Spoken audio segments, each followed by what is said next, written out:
Hey, what's going on, guys?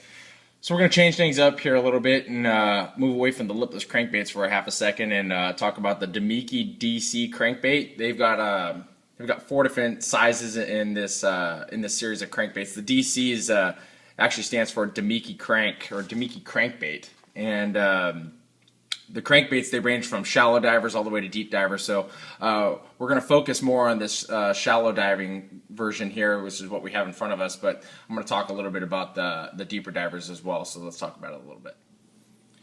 All right, guys. So the Damiki DC crankbait. This is the DC 100 that we have right in front of us. But they have a DC 100, a 200, a 300, and a 400. The 100 is almost pretty much strictly a shallow diver where it's got a little bit of pitch on the front. You can actually see it pointed down here slightly, and then the 2, 3, and 400 are almost directly straight out and kind of parallel, and those ones are more like I guess a deep diving crank. And so the 100 has a length of 2 inches, a weight of 0.45 ounces, has a diving depth of 3 to 4 feet, and it's a floating lure, and I find it to be more of a slow floating lure.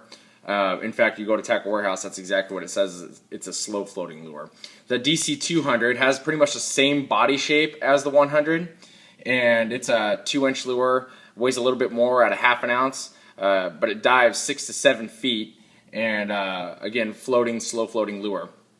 Then you go to the 300. The body shape changes to more of a traditional, gets away from this egg-looking shape crankbait and goes more into that traditional style shad kind of profile of a crankbait. And that one has a length of 2 1/10 inches, 2 and 1/10 inches, and has a weight of 0.55 ounces or 0.55 ounce, and has a diving depth of 12 to 15 feet, so you're going to get down much deeper with that one, and a slow floating crankbait again.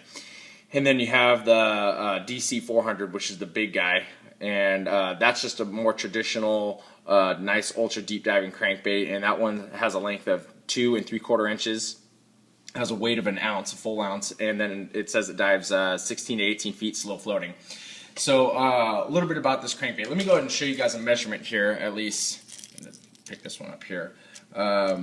With that ring on the back without the bill, it says right at pretty much 2 inches, and with, if you're not measuring that ring, it's just right under. It's like 1 15/16 of an inch, or inches I should say, and then with the bill and that hook hanger on the back, it's about 2 3/4 inches. Gotta get that light out of the way. Just under 2 3/4 inches. A little over 2 5/8 inches.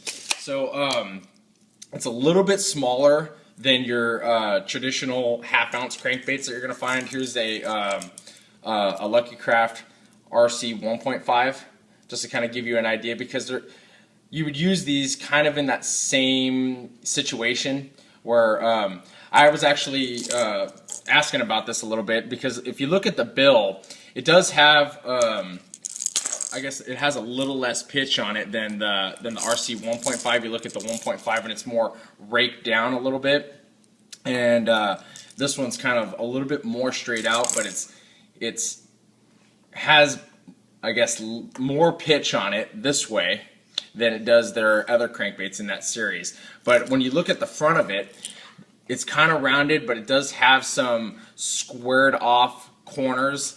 And so I was curious if it would have some characteristics of a square bill crankbait, and in fact it does have some characteristics of what you'd be looking for in a square bill crankbait, where you would want it to deflect off a cover and you wouldn't be afraid to throw it in those situations. And it has that nice wide wobble, which actually promotes a nice vibration in the tip of the rod. And the other thing that I really liked about this crankbait when you throw it out there is that it has a really nice erratic wandering wandering hunting action is what I'm looking for. So it goes like this from side to side, and like I said, it has a really nice wide wobble, which promotes that great vibration in the rod tip, so you know when the hooks are fouled up or not. The cool thing that you're going to find in this crankbait that you won't find in some other I guess square bill crankbaits like this one. I'm calling this a square bill, but it's more of a, I guess, a traditional, just shallow diving crankbait that you can use in square bill situations. but it has this this weight transfer system that they call a weight slip system. And pretty much what you have in here is you got two of these weights that just fall from the back to the front. And I suppose that they kind of have a little bit of a rattle, but it's my opinion that they're not really much of a rattle and they're more of a weight transfer. And they really do help casting quite a bit. There's no helicopter with this.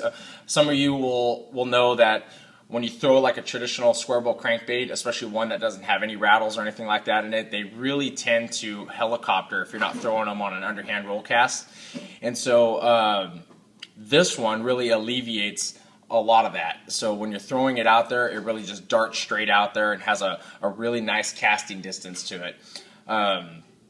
So that's kind of a cool feature to have that weight slip system in there to help you get a little bit more distance out of it. You can see it's badged on the back. It says DC 100. Some of them, and I think this has to do with their newer, there we go. On this one on the bottom it says PAC. It says PAC, and that's their Pro English Choice. And I guess that just means that's some of their line of crankbaits that they have, or their line of lures that they have, and PAC just stands for Pro English Choice, and that kind of just badges it as being under the umbrella of that style of crankbait from Damiki. They come standard with Damiki Viper hooks. You can tell that there's two different sizes here. You got a really small one on the back and a larger one there on the front. They come with those three-dimensional black eyes that are very distinctive to the Damiki brand. I think almost all of my Damiki lures have those black eyes on there. Dies about, they say 3 to 4 feet. I was finding it around 2 to 3 feet, somewhere in there. That could have been the line and how much cranking I was actually due, but it was right at home in that 2 to 4 feet. So I'll give it that. And the thing that I found is on a medium retrieve, a medium to slow retrieve is where this is really at home. When you start to get into that really quick retrieve, it starts to get really erratic, because like I was saying, that wandering action is actually pretty apparent when you're going especially into that medium to fast retrieve, and that erratic action will really start to lose control, and it'll start to surface on you when you get into a really fast retrieve. So for me, I think that a medium to a slow medium retrieve is where this is really at home, because this has a slow float to it. So you can actually crank it nice and slow, and it'll stay down at that depth due to the fact that it has a slow floating characteristic to it. So that's actually really nice to have a crankbait that you can crank slow and it'll stay down at that depth that you want it to stay down at. So that's to me, that's a nice feature to have, because a lot of these crankbaits, they float up really fast. And this one actually, when you crank it and you actually stop cranking it, it kind of will back up a little bit as it's floating out, and that's to help free it from some of the snags that you might get into. It was actually designed into the crankbait that way. So when you crank it down, and like I said, this is kind of a crankbait that you can throw into cover and rocks and sticks and stuff like that, and this one will help promote getting yourself out of snags with the design of the body shape and so on. So got some really cool colors here that I wanted to show you. One thing that I really like about the Damiki crankbaits are their very vibrant and bright colors that they have. You look at this one, I think this one's called Red Craw, and Red Craw is just pretty much a crawdad pattern. You got a black back. The bodies on these crankbaits are completely smooth, but they have some they've got some I guess that you can call this a gill plate on it, but it does have some feature on the body of it, but it's pretty much just a smooth crankbait. You can see that it's got a nice bright orange belly on it. In our area, this is a crankbait that I'd be throwing right in the middle of the summer, maybe towards later in the day. Our crawdads get really bright red in our area, so this is a really nice crankbait for throwing in those type of situations. This is called Red Craw.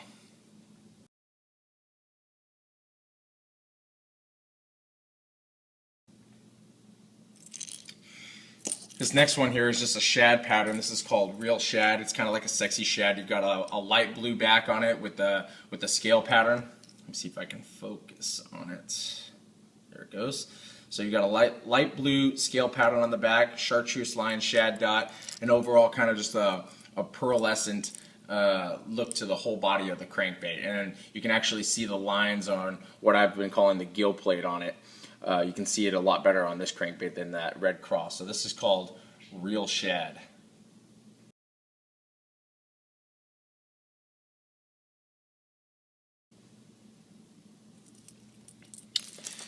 And this next one, actually, I wanted to show you this one. This one is probably my favorite just because in some parts of the country, some of these crawdads, they get to be more blue than they are red. So this one's actually called Blue Craw. It's got a nice dark black back that fades into an olive green on the side, and then on the side you can see that it's almost got a little bit of pearl in it to where that blue on the side kind of shifts from a blue to a white a little bit, and then it's got an orange belly, and like you can see, it says PAC right there on the bottom. So as we're here, you can see it's got that circle split ring on the front.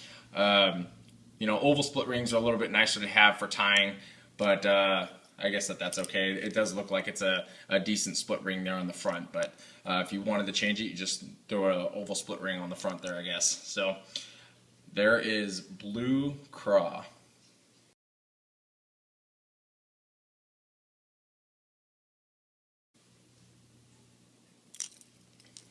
So I'm just going to tell you about this one. I won't show you the close-up of it, but this one's just got kind of those holographic features on it. So I really like this crawdad. This is just, or crawdad, this bait. This has got those this is called IU, but it's got those little square holograms in it. And I have a couple of their other baits that do that as well. It's just something that I think is very distinctive to that brand. So really nice little crankbait here, you guys. Like I said, I would throw it on a slow to medium retrieve. It's got great vibration and a really great wandering wobble to it. So check it out if you guys get the opportunity. Good little crankbait here from Damiki.